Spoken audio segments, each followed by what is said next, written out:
this is an update from the '09 guidelines, and as such, they don't really look at everything related to aortic stenosis, just the updates. So just the things that have been modified since '09. So it is good for you guys to go back and look at the '09 document because that's a very comprehensive document. So this this is the 2017 updates. So go back and look at the '09 guidelines to get the details of everything.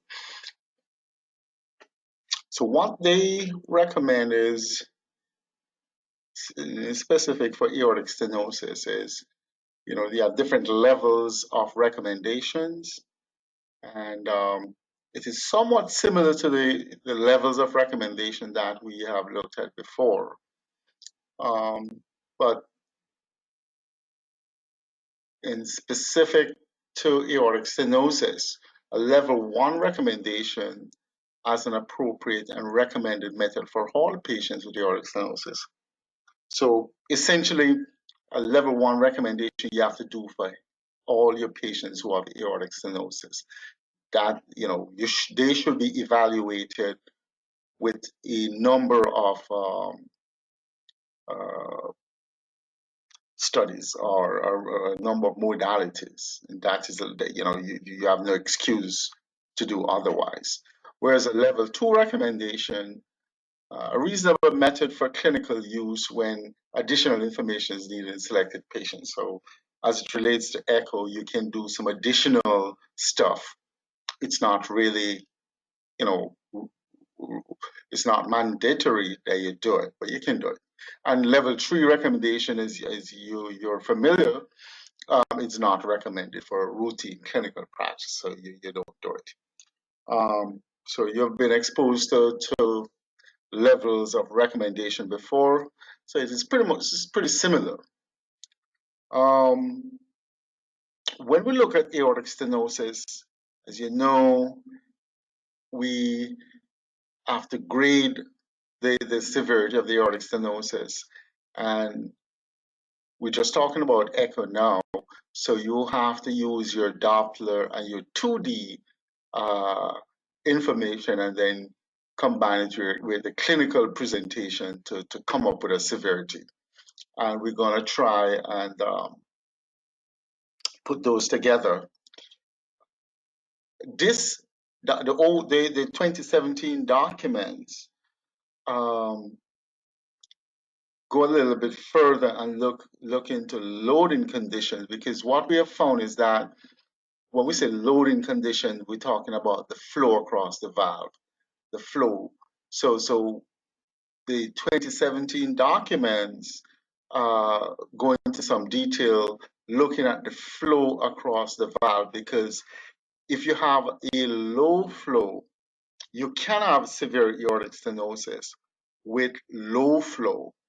That is, the flow across the valve is not normal. And you can get a low flow situation where the patient have a reduced ejection fraction, or the patient may have a normal ejection fraction. So, you can have just a low flow, and that's going to affect the gradient. If you have a low flow situation, the gradient is going to be low, but the patient can still have severe aortic stenosis. And that is why it is recommended that you do continuity equation evaluation of all your patients with aortic stenosis. Okay? And we're going to go over that. You have to do your continuity equation, because you cannot rely solely on gradient, because you may have low flow situations and the gradient may be low. So if you're following only the gradient, you may not recognize that the patient is having severe aortic stenosis. So that's very important, and that's one of the things that was highlighted in the 2017 document. So again, loading condition influence velocity and the pressure gradients. So just imagine a patient having an ejection fraction of 20%. The flow across the valve is going to be reduced. So the gradient may be reduced. But the valve area, if you calculate the valve area using the continuity equation, you'll find that the valve area is severe. Other things that can affect the gradient, the velocity and the gradient, is if you have an irregular rhythm or a tachycardic situation. Patient have a very high heart rate. So what is recommended is that when you're evaluating someone with aortic stenosis and you're getting all your data, you have to give the heart rate, the blood pressure, and what rhythm you're doing the study under. So ideally, the heart rate, the rhythm, and blood pressure should be stated in the echo report. And the hemodynamic assessment should be performed at heart rates and blood pressure within the normal range. Because if you have a tachycardic situation, it's going to change the hemodynamics, that is the flow across the valve, the gradient, and so if you're just relying on gradients, you're going to miss the boat. Level 1, we're not going to level, but anyway, when you evaluating the aortic valve and you're looking for stenosis, you have to optimize the LVOT assessment. So you're looking at the LVOT parasternal long axis view. Remember, in the parasternal long axis view, we measure the diameter, and we're going to go over it because you have to measure the diameter carefully. And if it's not done properly, you're going to square it and you're going to square the error. So the error is going to be increased because of that. Again, remember you have low flow, low gradient aortic stenosis with reduced ejection fraction. If the ejection fraction is reduced, then the heart cannot generate a sufficient gradient across the valve. So don't rely solely on gradients. You can also have a low flow, low gradient aortic stenosis with preserved ejection fraction.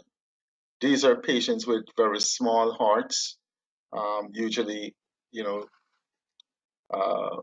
elderly females have a very small heart, so they don't generate a sufficient gradient. So again, if you're just looking at gradient, you will miss the boat. So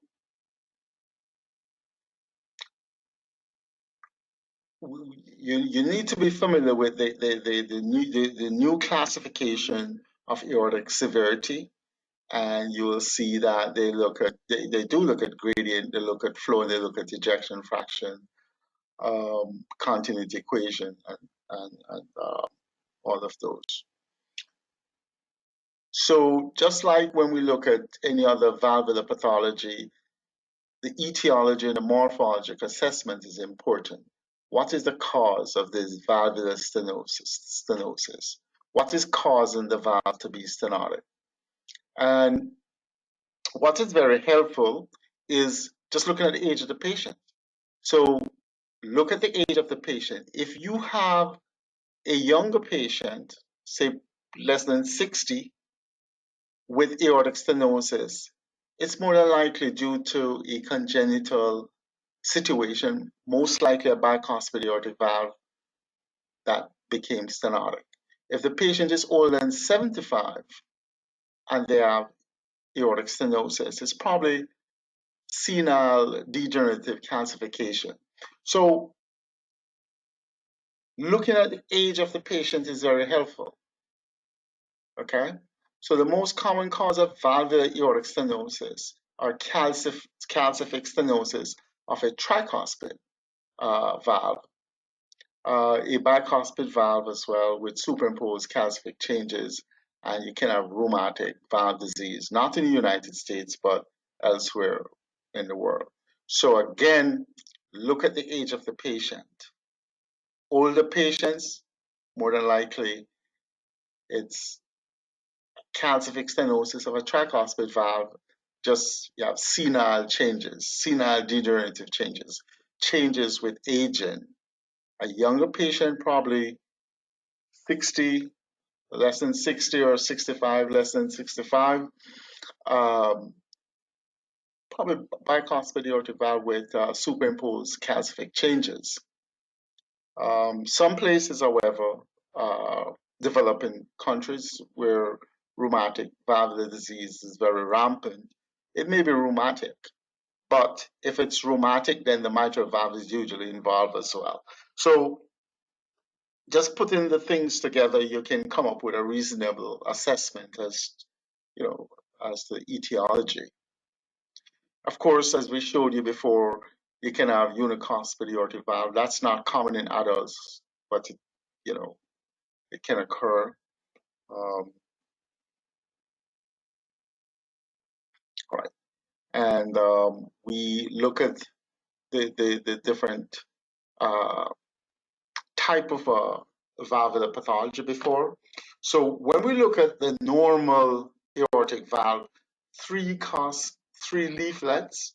Okay, so you have your right, your left, and your non-coronary cusp.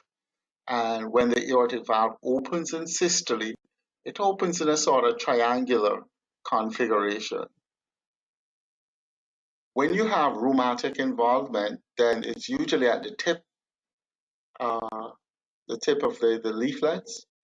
Okay, still open when it opens, still open in a triangular configuration. Okay. And then when you have senile degeneration, the calcification is more along the base of another thing with rheumatic, you have fusion of the cusp tend to fuse together. Okay, you have the fusion of the commissures or the cusp. That's not the case in degenerative calcific changes, and the calcification is at the base. Still open in a triangular configuration. Your bicuspid aortic valve, the most common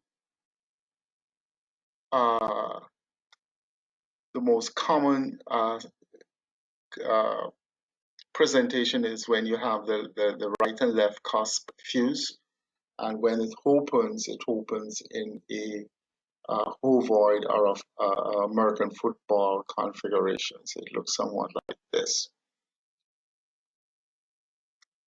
When you're looking at when you're trying to determine the what is going on with the aortic valve, you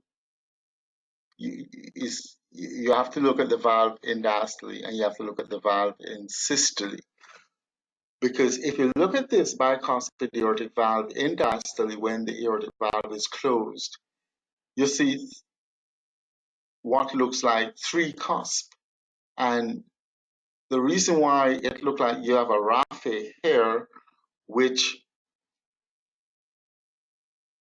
would separate the right from the left cusp, but it didn't separate.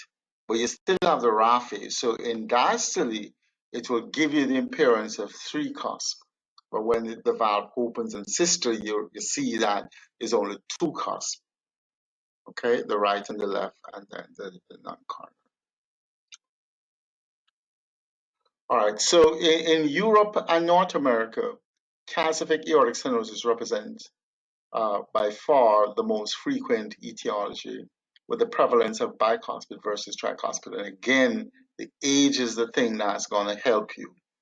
If someone is older than 75, it's probably not bicuspid. Could be, but it's probably not bicuspid.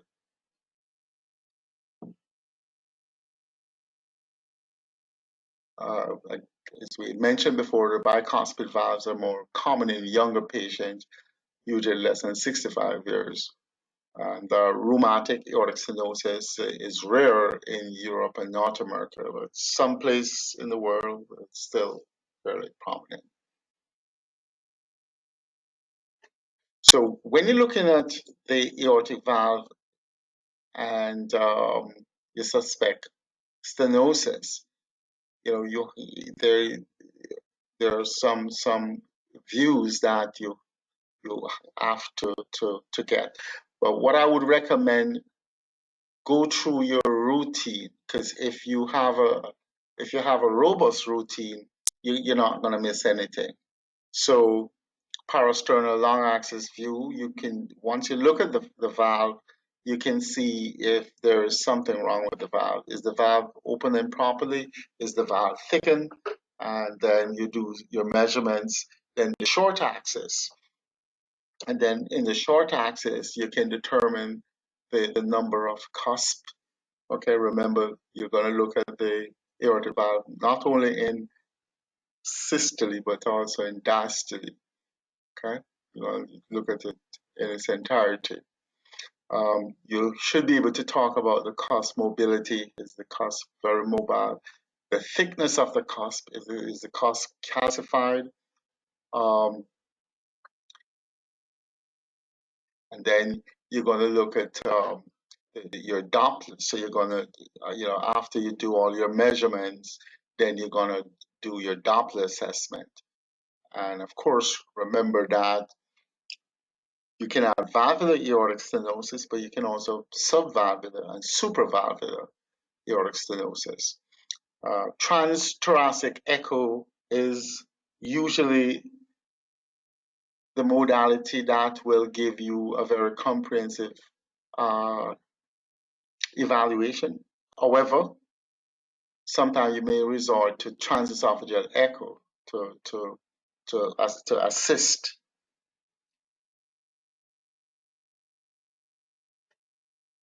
And then, as we mentioned about the bicuspid valve, most often you get fusion of the right and the left coronary cusp, and that give rise to a larger anterior and a smaller posterior cusp, with both of the coronary arteries arising from the larger anterior cusp.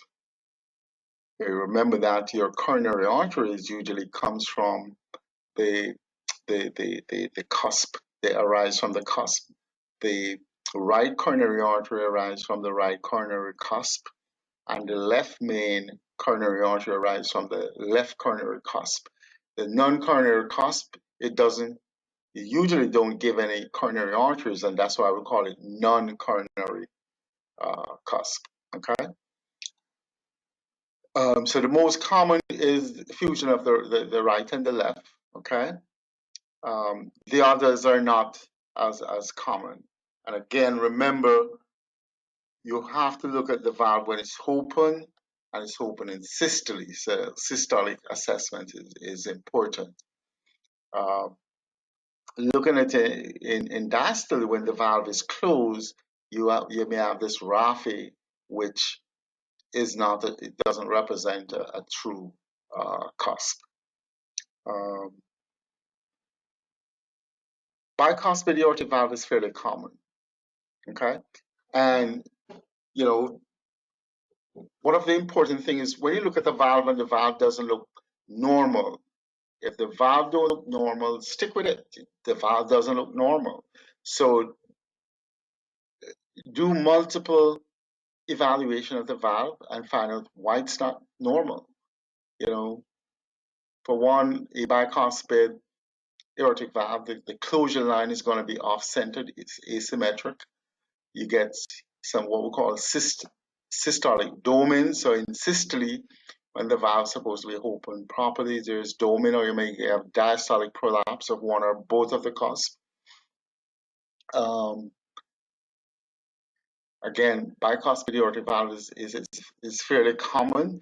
So, if you have a child or young person with a bicuspid aortic valve, you may not have a lot of calcification, okay? And the valve may look, to someone who is not looking thoroughly, it may look normal because you didn't do your M mode and see that the closure line is is off-centered.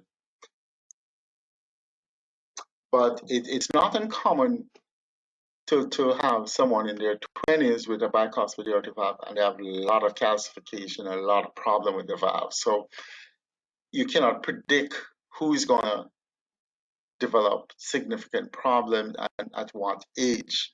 You know, sometimes it takes a long time for them to develop hemodynamic problems and the valve to become thickened and calcified. You know, some patients will have that in their 30s, some patients will have it in their 60s. Um, Especially your bicuspid aortic valve. Remember, these patients tend to have what we call aortopathy.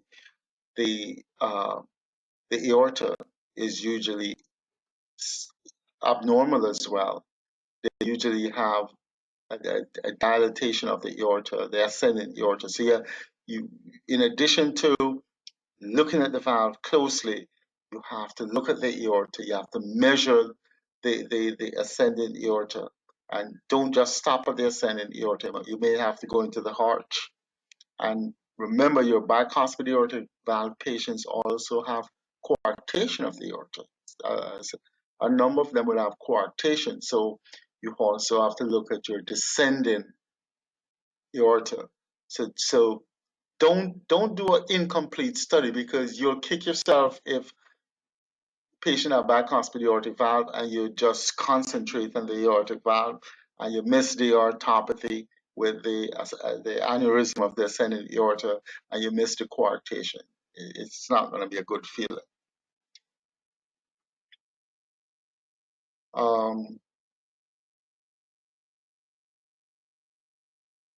So we talk about that.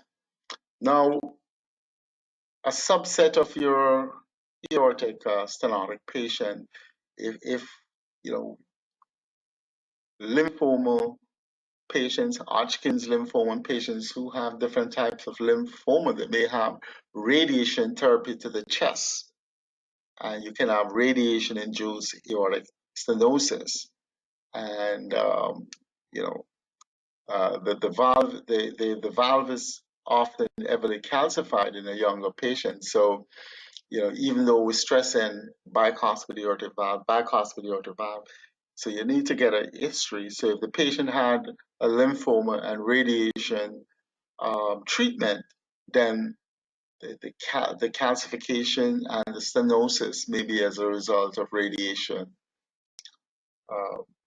And you know, these patients, remember, you have to get the LVOT diameter and stuff like that. It may be very difficult to measure the LVOT diameter, but we have the dimensionless index. So, you know, use all the modalities at your disposal, the dimensionless index to evaluate that. And as mentioned before, when you have rheumatic aortic stenosis, just like rheumatic mitral stenosis, you will get commissural fusion. The commissures will fuse.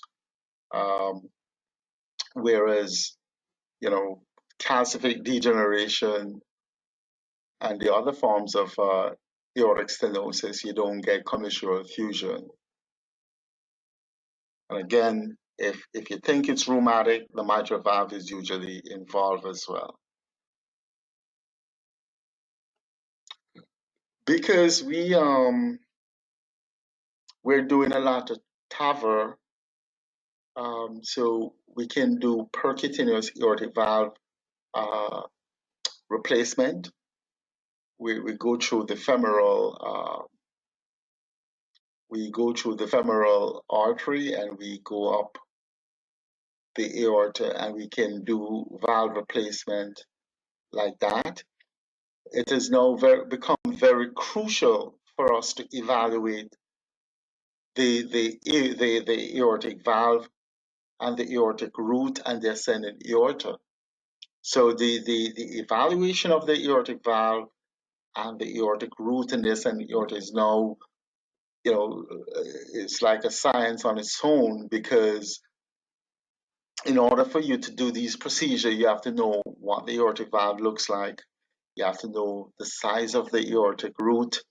You have to know the distance where the coronary artery comes off as it relates to the aortic root. You have to know the distance because you you're putting in this valve and you don't want to block the coronary artery because that's disastrous. So you have to know the distance. So you have to evaluate that aortic root thoroughly. So, in addition to the regular thing, bicuspid, tricuspid, calcification, and all that sort of stuff, you have to know the size of and accurate, not just, a guesstimate. You have to know accurately the size of the uh, aortic annulus, aortic root, and again, the distance. Remember, the coronary arteries comes out of the coronary cusp.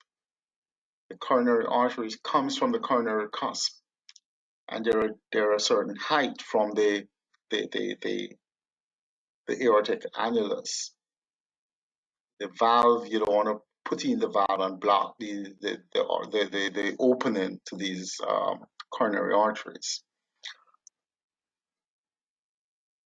So we have developed TE techniques, two-dimensional, three-dimensional, well, mainly three-dimensional TE to look at the aortic annulus, the aortic root, and the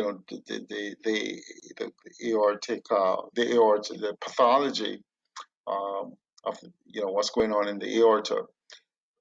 The best method to date is the multi-slice CT scan, but there's a push to use more echo evaluation, and so three-dimensional TE and two-dimensional TE can be used, but still the gold standard is the multi-slide CT scan.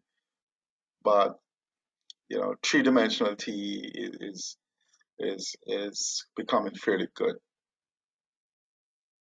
So if you work in a center that does these TAVR, this percutaneous aortic valve replacement, you're going to do a lot of 3D TEs.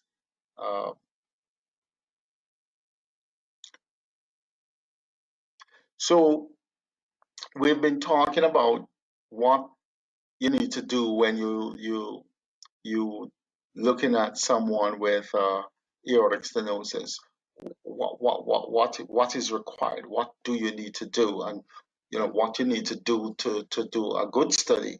So the recommendation for data recording and measurement for aortic quantification is as such. So when you're doing the left ventricular outflow tract diameter, the parasternal long axis view.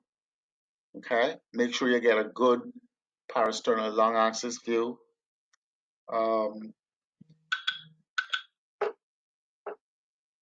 You're gonna zoom. So you have to, when you enlarge the image, whatever error you make is gonna be less. So use your zoom mode, and you adjust again to optimize the blood tissue interface, because you're going to measure the LVOT diameter. When you measure the LVOT diameter, it is the inner edge to the inner edge, so just the inside. So just the inside. You locate, so your parasternal long axis view, your LVOT diameter is a systolic measurement, or you want to do it in mid-systole, okay? And you want to be just a little bit in front of the valve. So the inner edge, mid-systole, and you're going to be parallel to the valve, okay? Because remember, we need that LVOT diameter to calculate the cross-sectional area of the LVOT. So you get your LVOT diameter. You have to zoom it. You don't want to make a lot of error. Then the next thing you want to do is the LVOT velocity. The LVOT velocity is a pulse wave Doppler measurement, and you can do this in your apical long axis view or the 5-chamber view. So you can use both. Your sample volume should be positioned on the LV side of the valve, and you're going to move it carefully into the LV. You want to get laminar flow. So you don't want to be too close to the valve where you get turbulence.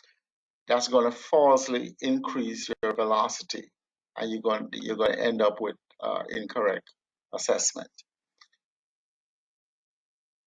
Your sweep speed should be between 50 and 100 millimeters per second. Okay, use a low wall filter setting, and you want your smooth velocity curve with a well-defined peak and a narrow velocity range at peak velocity. You want to get the maximum velocity from the peak of the dense velocity. So you want to get the dense velocity, and I'm going to show you what that looks like. You don't want to get the fuzzy. The fuzzy is not what you need to be measuring. You need to get your velocity time integral. You're going to trace that from the modal velocity. Okay, you don't want to get that little those fuzzy stuff inside there. So it's a modal velocity tracing, and you want to get there. That's how you're going to get your VTI, velocity time integral. So the next set of data, you need your aortic stenotic jet velocity, and that is done with CW, the continuous wave Doppler. And you need to know how to use the dedicated transducer, the pencil probe or the PDOF probe. You have to know how to use that. You have to evaluate your aortic stenotic jet in multiple acoustic windows, because what you want to do, you want to get the ultrasound beam as parallel to the flow of blood as possible, because that's going to give you the maximum velocity. So that is why you have to use multiple acoustic windows. And the windows that we can use is the apical, the suprasternal, or the parasternal, the right parasternal windows. You have to do this because you cannot just assume that the apical window is going to give you the highest velocity. You can't assume that. Yeah, 60% of the time it is true, but what about the rest of the 40%?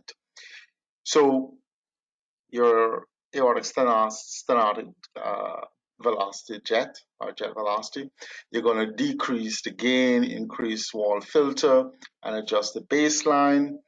So you want to get your grayscale spectral display with expanded time signal. And then your measurement, you want to do maximum velocity. That's at the peak of the dense velocity curve. Avoid the noise and the little fuzzies that we talk about. You're also going to do your velocity time integral trace from the outer edge of the dense signal. You want to do a modal trace to get the VTI. The mean gradient is usually calculated from your VTI, and the mean gradient is more important than the peak gradient. And we will eventually, we'll tell you why. It's no secret. When you look at the valve, the aortic valve, the gradient or the pressure throughout the opening of the valve is more significant than just one peak gradient. The clinical picture is going to be based on the main gradient throughout the whole of systole, as opposed to just one peak. So that's why the main gradient is more important. In your report, you have to report the window that you have your maximum velocity. If it's the apical, you're going to put it. If the right parasternal, you're going to put it, so that When this patient comes, every time you know that that is the window that's going to give you the maximum velocity and hence the maximum gradient. Again, the valve anatomy, you're going to do your short axis and your long axis, and you're going to zoom. Always use zoom. Okay? So, because you have to talk about the anatomy. Is the valve calcified? How many leaflets are there? You know, if it's bicuspid, which of the leaflets are fused? Okay? Um, and then the mobility and stuff like that. So that's important. Um, we're going to stop here, and our next session on next week Tuesday, we're going to look at what the echo looks like. But you need to know what is expected of you. You need to know what you're supposed to do, and then you just do it. You have to know what you're supposed to do. Okay?